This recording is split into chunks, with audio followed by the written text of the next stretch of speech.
What's up everyone, welcome back to the channel, and today I'm going to show you how to add a debit card on Zelle.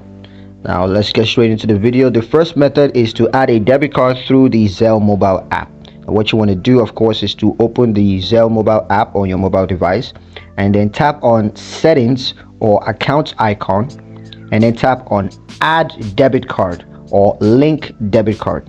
Now you want to enter your debit card information, including the card number, the expiration dates, and the security code.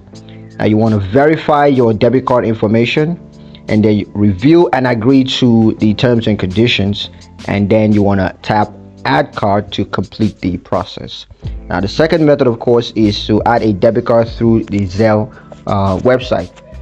What you want to do here is to first go to the Zelle website and then log into your Zelle account, and then you want to click on settings or accounts icon and then click on add debit card or link debit card.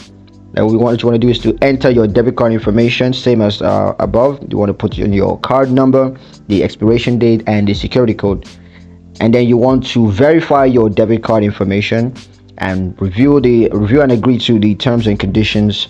Of course, you got to do that. And then lastly, you got to click add card to complete the process.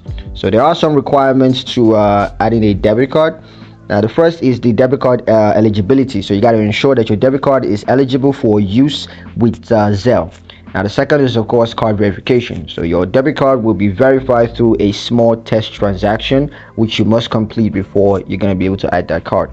Now the third, of course, is the account linking. Now your debit card is going to be linked to your Zelle account. So once you use that debit card, it's going to be linked and you're pretty much good to go. So a couple of tips for you guys. The first is to use a secure internet connection. Otherwise you're gonna have problems with hackers and stuff. The second, of course, is to verify your debit card information. So you got to ensure that your debit card information is accurate to avoid any issues with transactions.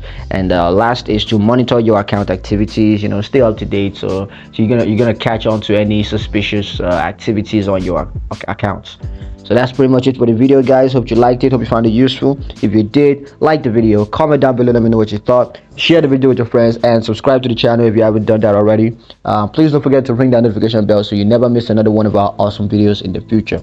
Thank you guys for watching, and I'll catch you guys in the next one. Peace.